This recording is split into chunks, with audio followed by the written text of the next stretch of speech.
뭐 제 소개를 간략히 해드리면요. 저는 그 국회에서 비서관으로 근무를 했었고요.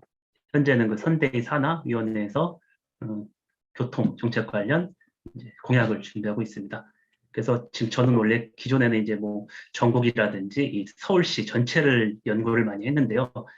또 도봉구의 어떠한 이 지역적인 이 연구를 하려다 보니까 상당히 자료가 많이 없더라고요. 그래서 제가 이것을 좀 자료를 만드는데 상당히 고생을 했고요. 이게 아마 제가 그냥 혼자 만든 건데 어떻게 보면 이게 기본적인 것부터 시작해서 좀 더 발전 방향까지 이렇게 이끌었지만 한번 들어보시고 이건 편하게 들으시면 될 것 같습니다.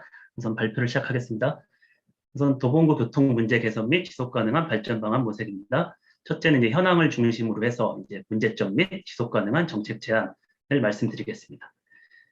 현황은 이제 뭐 사회경제 지표 간단하게 볼 것이고요. 이제 교통사고, 이제 지하철 이용객수 특성, 공공자전거, 자동차 주행거리, 통근시간 만족도 등을 파악해서 제가 그 발전 방안을 제시하고자 합니다. 첫 번째 이 지역적인 특성을 잠깐 보시면은 이 도봉구 같은 경우에는 이 시경계에 위치해 있기 때문에 사실은 이 도심까지의 어떠한 그 교통수단이 상당히 멉니다. 그래서 여기에 대한 애로사항이 많이 발생될 수 있고요. 그리고 뭐 현재 14개 동으로 구성되어 있지만 주거지역하고 녹지지역이 상당한 비중을 차지하는 것을 볼 수 있습니다. 그리고 이것도 한번 살펴볼 필요가 있는데 인구수 같은 경우에는 도봉구가 지금 현재 한 마이너스 0.6% 정도로 많이 떨어지고 있습니다. 하지만 세대수는 이렇게 올라가고 있습니다. 이것이 어떻게 보면은 교통 혼잡을 인구수는 낮아지지만 교통 혼잡을 야기할 수 있다는 게 어떤 거냐면 이 세대수가 많다 보니까 출발 지점이 다릅니다. 그러다 보니까 교통 혼잡이 더 많아질 수 있고 버스나 지하철 같은 경우에도 노선 계획이 더 복잡해질 수 있다는 것을 이제 좀 말씀드리고 싶고요. 그리고 이거 같은 경우에는 지금 서울시 평균과 한번 비교해 보면은 이것이 서울시입니다. 서울시 평균보다 인구수는 훨씬 빠르게 감소하고 있음을 보이고 있고요. 세대수 같은 경우에도 서울수는 더 증가하고 있는데 도봉구는 여기에 약간 못 미치는 속도로 증가하고 있습니다. 여기서부터 어느 정도 부합지수를 유지하는 것 같은데 세대수가 이 정도니까는 유출이 많이 높아지고 있다는 것을 볼 수 있고요. 그 대신 어떤 그 세대당 가족 수가 서울시 대비는 상당히 높습니다. 그래서 지금 이 어떤 그 도봉구는 상대적으로 대가족이 높다라는 특성을 지니고 있고요. 그리고 이것도 이제 자치구 한번 비교를 해보면은 인구수는 한 18번째, 세대수는 한 20번째 나타나고 있고 세대당 가족수가 상당히 높습니다. 그래서 대가족이 많다는 것이고요. 5번째 기록하고 있고요. 인구 밀도는 인구 면적 대비 한 14번째 정도를 나타내고 있습니다. 이것도 한번 살펴볼 필요가 있는데 연령대별 성별인데 서울시 같은 경우에는 연령대별 그 표준 분포가 이렇게 나타나고 있습니다. 하지만 도봉구 같은 경우에는 상당히 고령자 분포가 높은 것을 볼 수 있겠죠. 그래서 연령대별 특성 같은 경우에도 성별 같은 경우에는 이 젊은 사람들은 남성이 높고 조금 나이가 드신 분들은 여성이 높은 어떠한 그 도봉구의 특성을 갖고 있습니다. 그리고 요거 자동차 등록 대수 같은 경우에도 지금 현재 한 19번째 정도의 그 자치구 순에 나타나고 있고요. 등록 대수 역시 도봉구는 상대적으로 적은 증가율을 보이고 있습니다.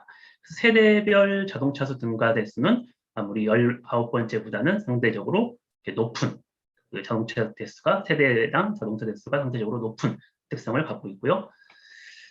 그리고 요거 같은 경우에는 이제 그 자동차 종류별로 한번 분석해 봤는데 승용차 같은 거는 낮지만은 이 화물차, 승합차가 상대적으로 높은 비중을 차지하고 있습니다. 그래서 도봉구 같은 경우에는 이런 승용차보다는 화물차, 승합차에 대한 대비가 필요하다는 것을 말씀드리고 싶고요.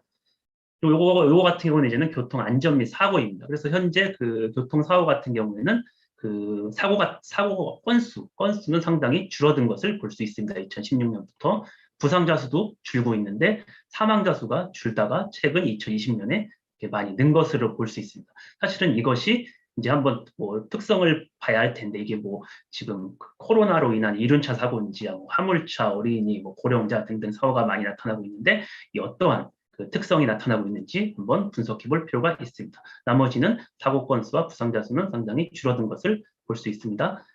그리고 이 같은 경우에는 그 교통사고 현황인데 2019년과 2020년에는 이 자치구 중에서 1위를 차지하고 있습니다. 그래서 이것이 그래도 좋게도 사고 건수가 가장 없는 자치구로 1위를 차지하고 있음으로써 그만큼 교통사고가 적다는 것을 볼 수 있겠고요.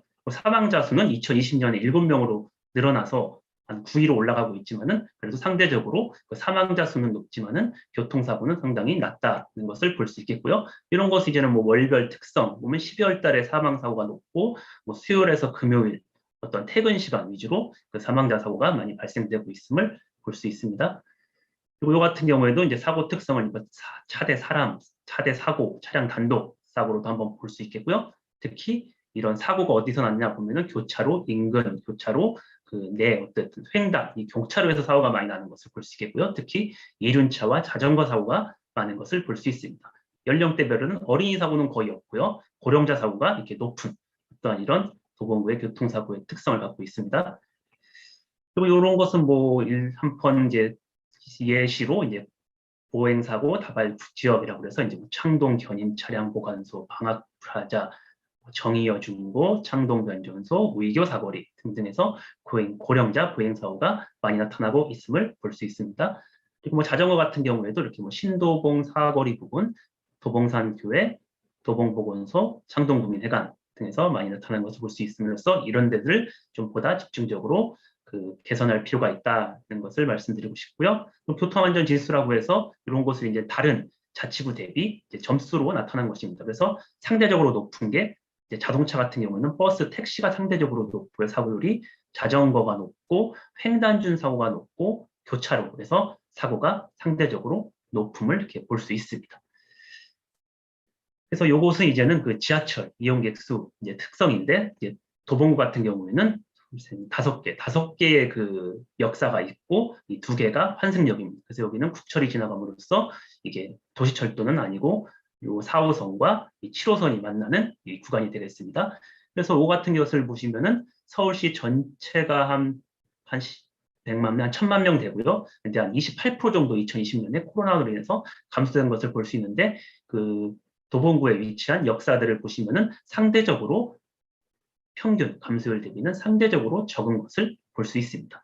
하지만은 역사 개수를 보시면은 평균적으로 대략 도봉구의 끝에 가 있다 보니까는 상대적으로 지역의 지하철 역사가 부족하다. 이 역사에 대한 개수를 늘릴 필요가 있다는 것을 한번 보여주는 표가 되겠고요. 요 같은 경우에도 이제는 그 2019년부터 이 이용자 그 감소율을 보는 건데 상대적으로 평균 대비 상대적으로 감소율이 그렇게 낮지는 않습니다. 그런데 뭐 여전히 여기가 주거 지역이다 보니까는 낮지는 않지만은 여전히 이 이용객 수 감소에 대한 재정 지원 부담금이라든지 이제 버스, 시내버스 등등이 많이 이제 재정 지원금이 필요하겠고요.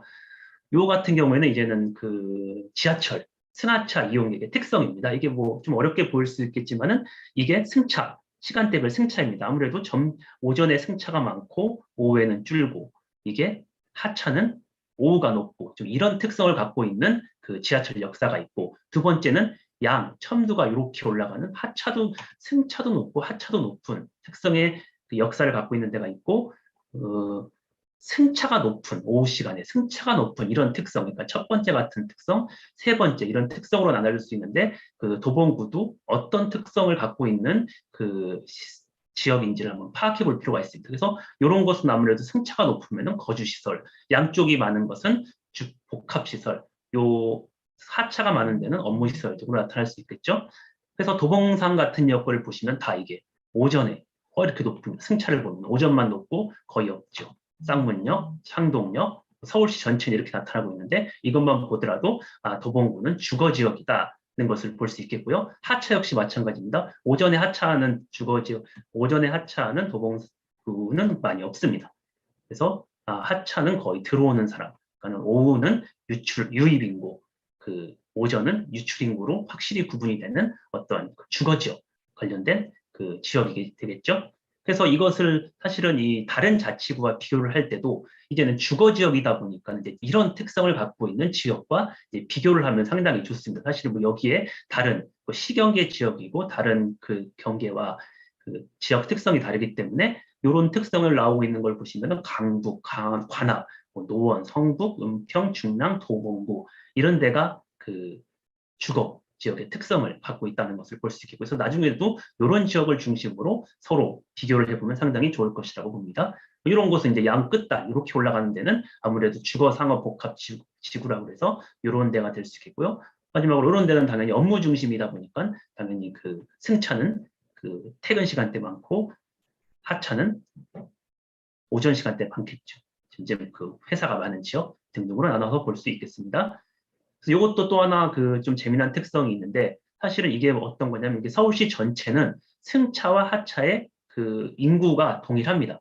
근데 창동역 같은 경우에는 승차보다 하차가 많다는 겁니다. 그렇게 그만큼 그 창동역에 오는 사람들은 뭐 갈 때는 버스를 좀 더 탄다는 것이라고도 말씀을 할 수도 있겠죠. 그래서 상당히 약간 편차가 나타나고 있습니다. 쌍문역 같은 경우에도 승차는 많지만 그러니까 하차와 그러니까 퇴근을 할 경우에는 다른 교통수단을 이용하는 그런 특성을 갖고 있고요.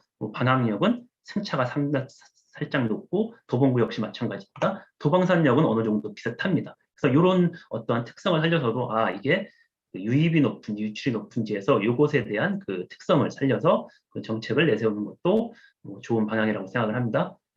이것은 이제는 그 공공 자전거 이용 특성인데 2020년 기준으로 이 거치대 수와 대여소 현황을 살펴봤는데 거치대 수는 그 지점 수입니다. 몇 개 지점이 있냐 하는 것이고 대여소 수는 그 지점에 몇 개의 그 자전거가 있냐 하는 것인데 그 지점 수와 그것 또한 그 대여소 수를 보시면 한 23번째 정도 도봉구는 위치해 있습니다. 사실 이것만 보면 작을 것 같은데 아무래도 이제 인구 대비도 따져보면은 그 면적 대비는 한 12번째, 그 대여소 수, 지점 수는 12번째, 인당 대여소는 7번째. 그만큼 뭐 그 주거 인구 대비는 상대적으로 높다고 말할 수 있겠고요. 마찬가지입니다. 인당 거치대 수 역시 7번째로 다른 지역 대비 상대적으로 높다고 말씀드리고 싶고요.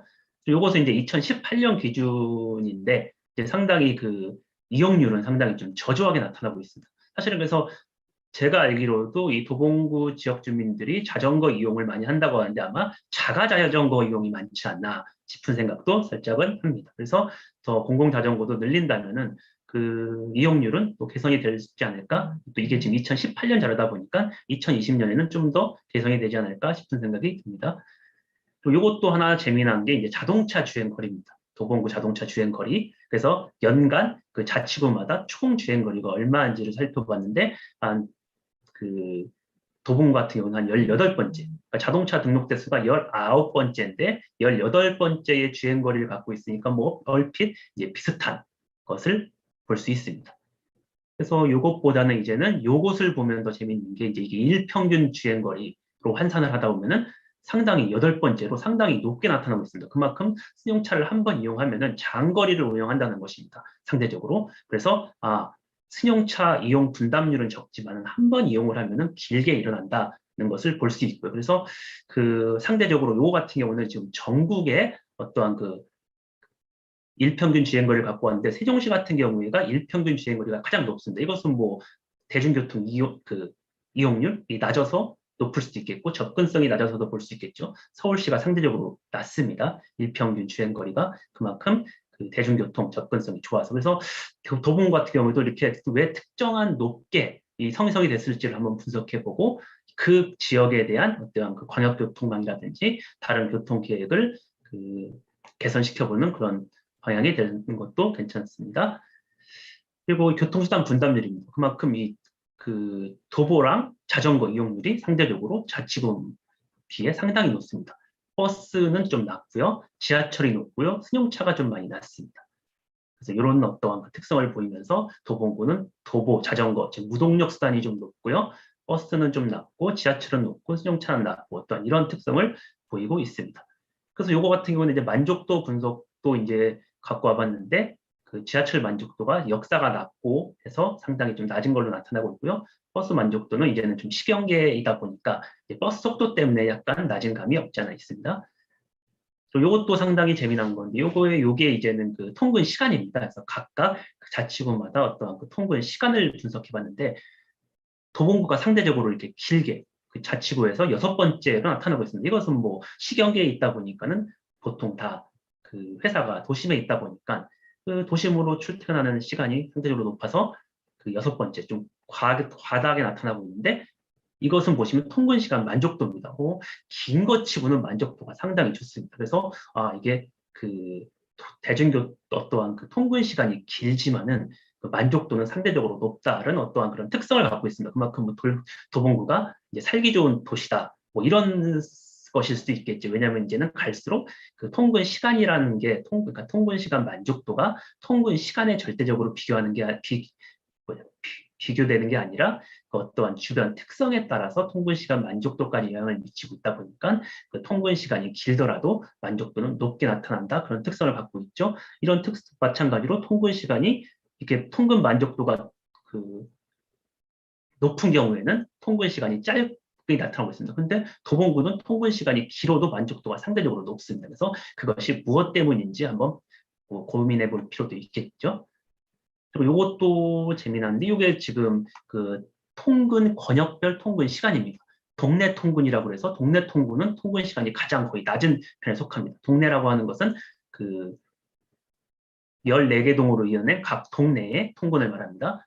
이 구 내 통근은 도봉구 내의 통근을 말하고요. 그 외는 도봉구에서 다른 25개 자치구로 통근하는 것을 말하고 시외는 도봉구에서 시 경계 밖으로 통근하는 것을 말합니다. 이것만 딱 보시더라도 도봉구는 동네 통근, 구내 통근은 잘 돼 있는데 이 구의 통근이 상대적으로 통근 시간이 높다는 것을 볼 수 있어서 도봉구는 이 구의 통근, 구회를 중심으로 한 어떤 간선교통망을 좀 개선할 필요가 있다는 것이고요. 시외 통근은 아무래도 좀 좋은 축에 속하는 게 이제 그 도봉구 위쪽, 그 포천, 의정부 쪽에 가시는 분들은 여기에 거주할 확률이 더 많기 때문에 한편으로 시 경계에 있는 사람들이 그 시외 통근은 상당히 만족도가 높은 것으로 나타나고 있습니다.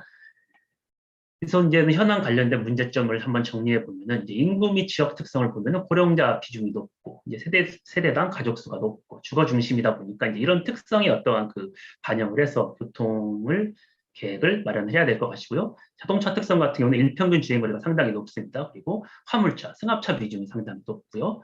그리고 요 인구 지역 특성은 요거 이제 자전거 보행자 사고가 높고 교차로 사고가 이제 높습니다. 그리고 이제는 교통시설 같은 경우는 이제 아까 동네 통근 시간이 짧은데 구의 통근 시간이 높고 자전거 거치대 대여수가 낮고 지하철 이용객은 높으나 역사 개수가 낮고 또 하나 이것도 문제가 되죠. 지금 현재 KTX 접근성이 상대적으로 낮습니다. 사실 KTX를 타려면은 수서역이라든지 서울역까지 가야 되는데 이것도 상당히 개선할 필요가 있겠고요. 이제 이건 좋은 점일 수도 있겠지만 무동력 수단이 높고 지하철 수단 분담률이 높고 통근 시간이 길지만 만족도가 높습니다. 이게 어떻게 보면 하나의 보면 도봉구의 가장 큰 매력이라고 할 수 있겠죠. 그래서 이런 것을 빗대서 나중에 향후 정책 방향으로 사용하는 것도 괜찮을 것 같습니다. 이건 이제 지속 가능한 발전 방안입니다. 그래서 이제 제가 이제 생각했던 거 이제 도봉구를 분석해 보니까는 요 네 가지 같은 경우를 하면은 괜찮다 싶어서 한번 분석을 해본 것입니다. 첫 번째는 탄소 중립 실천을 위한 보행 환경 조성. 그리고 탄소 중립 도시 실천, 서울시 동남권의 교통 허브, 탄소 중립 시대를 대비한 교통 지표 개선 네 가지로 분석을 해봤고요. 첫 번째, 이것도 상당히 도봉구의 그 시민 의식들이 상당히 좋았던 게 이게 그 서울연구원에서 시행하는 서울 서베이라는 자료를 갖고 왔는데 이 환경 보존을 위한 과제, 그 미세먼지의 저감의 필요성을 느낀다라고 하는 자치구에서 1위가 도봉구를 차지하고 있습니다. 그만큼 도봉구 시민들이 환경 보존에 대해서 뭔가 앞장서고 어떤 시민 의식이 좋다는 것을 보여주고 있는 표입니다. 친환경 에너지 전략을 해야 된다. 또 산덕분해가 있죠. 미세먼지 저감 조치 참여 의향이 있느냐, 그것도 선두권, 승용차 대신 자전거, 대중교통을 이용할 의향이 있느냐, 다 높게 나타나고 있습니다. 그만큼 그 도봉구 시민들이 이 친환경에 대한 어떠한 준비, 탄소 중립 시대에 맞는 어떤 시민들이 될 수 있다는 것도 좀 되게 좋은 것인 것 같고요.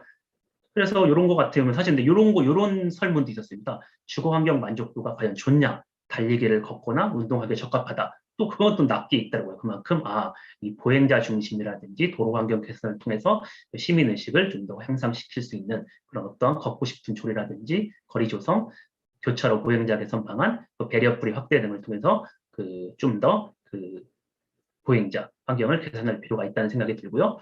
요 같은 경우에도 이제 저희가 지금 탄소 중립 시대를 대비해서 그 행동 변화 실천이라는 게 있습니다. 그래서 우리가 나중에 지금 현재 탄소 중립 그 목표 달성치를 해야 되는데 첫 번째는 뭐 가장 큰 건 저탄소 기술이죠. 기술적으로 얼마나 친환경 차라든지 그런 것을 많이 만들 수 있느냐. 그리고 이제 두 번째는 정책적 참여, 국가가 얼마나 정책적 참여를 하느냐. 마지막으로는 이제 스스로에 대한 행동 변화입니다. 이 변화가 있지 않으면은 우리가 목표 달성을 하기가 어렵습니다. 그래서 이 행동 변화의 가장 그 선두에 있지 않나 도봉구 시민들이. 그래서 행동 변화와 좀 더 접목해서 어떤 그 재정적 인센티브라든지 어떤 정보 제공 등을 통해서 그 지역적인 그 탄소 중립 저감 대책안을 도입하는 것도 괜찮다고 싶습니다. 그래서 요 같은 경우에는 이제 두 번째 탄소 중립 도시 실천입니다. 그래서 지금 현재 그 어떤 탄소 중립 시대 앞장서는 도봉구라는 어떠한 명칭을 갖고 지금 현재 서울시에서는 승용차 마일리지를 하고 있습니다. 그만큼 자기가 그 예상했던 것보다 승용차를 덜 탄다. 그럼 승용차 마일리지를 부과해서 이것으로 각종 혜택을 주는 어떠한 그런 것입니다. 그래서 이것도 그 구마다 그 비교를 해서 도봉구에서 가장 앞서가는 그런 그 구가 됐으면 좋겠고요. 그리고 요것도 좀 아시는 분도 있겠지만 지금 현재 그 국토부에서 광역 알뜰교통 카드라는 것을 그 시행을 하고 있습니다. 그게 어떤 거냐면 예를 들어서 우리 집부터 대중교통을 이용하는 첫 번째 수단까지의 그 거리를 측정합니다. 그래서 집에서 카운트를 누릅니다. 그 다음에 대중교통에서 그 태그를 하면은 이 거리가 자동적으로 계산해서 800m까지는 그 비용이 한 250원인가가 지원이 됩니다.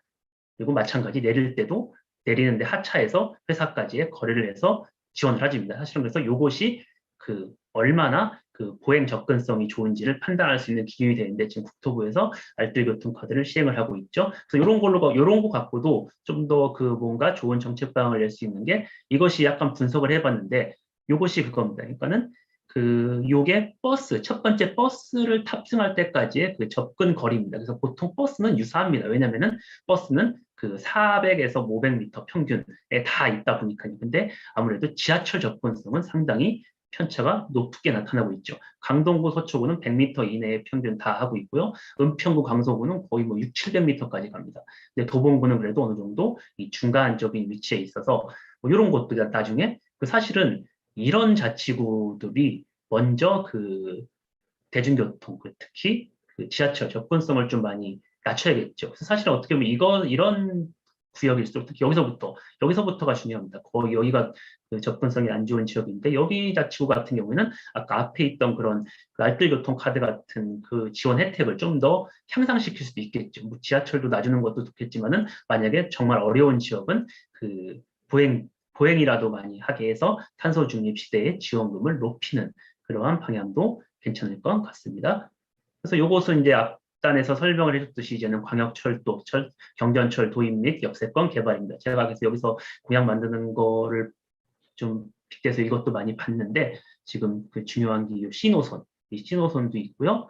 그리고 그죠 여기 이제 동북선 요게 있고 동북선에 대한 이 확장, 그 우회 신설선 등등 이것이 지금 큰 그 계획이고요. 여기에 이제 추가적으로 하나 좀 말씀드린다면 이제는 그 뭐냐 다음 장을 보시면은 요거에 조금 중요한 이슈도 될 수 있는데 지금 철도의 연계성 강화라고 해서 지금 KTX나 SRT가 각각 여기까지밖에 들어오지 않습니다. 그래서 도봉구 같은 경우에는 뭐 광역 저 지방까지 가기에는 상당히 멀리 나타나고 있습니다. 그래서 우리가 뭐 전국을 2시간권으로 뭐 안팎으로 이동권을 하겠다. 사실 가는데 1시간입니다. 그러면 뭐 상당히 의미가 떨어지겠죠. 그래서 KTX를 여기까지 올려서 이런 것은 뭐 기존에도 많이 나와 있는 건데 이번에 한번 또 이렇게 좀 더 그 KTX의 그 접근성을 강화시키는 것도 필요할 것 같습니다. 지금 GTX랑 연계해서 지금 끌어올린다는 계획이 좀 있긴 한데 이런 것도 좀 더 강화시켜서 그 지하화도 같이 어쨌든 좀 큰 바운더리에서 창동역을 좀 KTX 복합 환승센터까지 생각을 하는 것도 괜찮을 것 같습니다. 요거 같은 경우에도 지금 아까 앞에서 설명했는데 이제는 여기가 사실은 그 도봉구가 그 간선도로가 상당히 많이 막힙니다. 그래서 이제는 이 도봉간선도로가 뚫리면은 아무래도 이 도봉구에 대한 그 간선교통망이 상대적으로 좋아질 것 같은데 뭐 제가 알기로는 아직은 도봉구를 찍고 가는 그 광역버스, 엠버스 등이 상대적으로 없는 것 같습니다. 그래서 향후 요 도로가 나타나면은 뭐 광역버스도 좀 수입 계획을 좀 하고 아까도 말씀드렸듯이 여기에서 이제 그 다른 구로 가는 그 광역교통망이라든지 구의 어떠한 그 통근 시간을 단축시키는 그러한 그 개선 방안이 필요하다고 생각을 합니다. 그리고 요 같은 요즘도 한참 이슈인데 지금 이제 철도 지하를 통한 복합 공간 지금 서울시 같은 경우는 지금 101km 정도의 그 지하화에 대한 검토를 하고 있습니다. 그래서 그 도봉 같은 경우는 지금 요 어디야 그 창동역이 요서부터 여기까지 구간이 되겠는데요. 지금 여기도 지금 어쨌든 검토 계획 중에 있는데 근데 사실은 이제 또 요것도 이제 특히 단일선 같은 거 매치하는데 환승역인 경우에는 상당히 어렵습니다. 그래서 이것도 뭐 KTX라든지 GTX 등등을 다 복합해서 그 지하화를 통한 좀 복합 공간 조성이 필요하겠고요. 요것은 이제는 그 탄소 중립 시대를 대비한 교통 지표 개선입니다. 그래서 요것은 이제는 제가 이제는 좀 관심을 많이 갖고 있는 건데, 지금 현재 우리가 교통수단 분담률이다 하면은 지금 뭐 승용차는 몇 프로다, 버스는 몇 프로다, 지하철은 몇 프로다 등등 이걸로 끝납니다. 사실은 이제는 탄소 중립 시대에 퍼센트는 그렇게 중요하지 않습니다. 탄소 중립 시대에는 그래, 그럼 승용차가 몇 킬로를 갔냐? 62.7%라는 게 과연 몇 프로, 몇 킬로를 간 거냐? 도봉 같은 경우에는 이 승용차 이용 분담률은 적지만은 이동 거리가 높을 수 있습니다. 그만큼 탄소 배출을 더 많이 발생되고 있다고도 볼 수도 있겠죠. 그래서 향후에는 그 어떠한 교통 지표 개선이라고 하면은 교통수단 분담률이 아닌 이 각각의 그 수단별로 그 거리, 키로수가 얼마냐를 계산해서 이런 것을 줄이는 것이 더 그 효과적일 수가 있다는 것을 볼 수 있겠고요. 이 같은 경우도 또 재미났던 게 이제 자동차 배출가스 관련된 건데, 자동차 배출가스에는 특히 연소성, 그 차 자체에서 나오는 거가 있고, 비연소성이라고 해서 노면과 타이어의 마찰로 인해서 나오는 것이 있습니다. 연소성 같은 경우에는 그 배기량의 영향을 많이 받고 있고요. 비연소성 같은 경우는 자동차의 무게, 아무리 무거울수록 그 마모가 심해지겠죠. 많이 받습니다. 그래서 지금 보시면 배출가스보다 그 타이어 도로로 인해서 비연소성 그 탄소 배출도 높아지고 있음을 보여지고 있고요. 그래서 도봉 같은 경우에는 아무래도 승용차는 적지만은 차량, 중차량이 등등이 높아서 이런 것에 대해서 그 비연소성 배출이 높다 보니까는 이제 이런 것도 좀 고민을 해서 향후 자동차 무게, 중차량 등에 대해서 대책 방안, 주차장까지도 그런 것을 고민할 필요가 있다고 생각합니다. 이상입니다.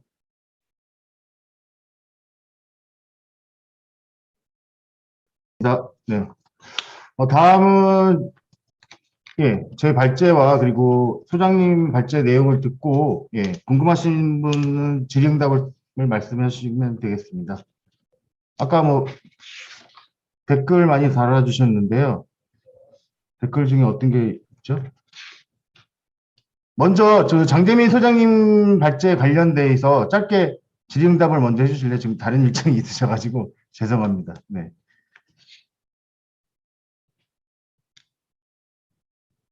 이게 지금 홍문정 선생님께 보이나요? 장재민 소장님한테도? 볼수 있어요. 소장님이 채팅창 좀 보실 수 있나요? 예, 잠시만요.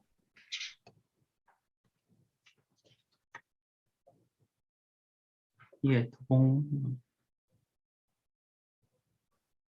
열악한 보행 환경을 어떻게 끌어올릴 수 있을까에 대해서 질문을 주셨는데, 네, 이곳은 약간 지역적인 특성이 강해서 사실은 좀 도봉구가 사실 산악지가 더 많고 이게 열악한 보행이라고 하면은 또 이제 이게 왜 열악한지 정말 지형의 문제인지 뭐 어린이 교통 안전이 문제인지 고령자가 많아서 이 고령자 사고의 문제인지를 조금 파악을 해볼 필요가 있겠습니다. 그래서 사실 아까도 제가 말씀드렸지만 열악하다고 하지만 또 자동차 사고는 상대적으로 적습니다. 그래서 어떻게 보면 사실 이 첨단이라고 하는 것도 요즘에 막 더 복잡하게 되는 게 막 도로 다이어트를 통해서 뭐 PM 자전거 막 등등이 다 돌아다니니까요. 상대적으로 그 사고가 높은 경우도 없지 않아 있거든요. 그래서 저런 약간 열악한 보행 환경에 대해서 좀 더 지역적인 특성을 좀 더 분석을 해서 뭐 왜 모르는지를 조금 그런 쪽으로 다가가는 것이 좋을 것 같고요.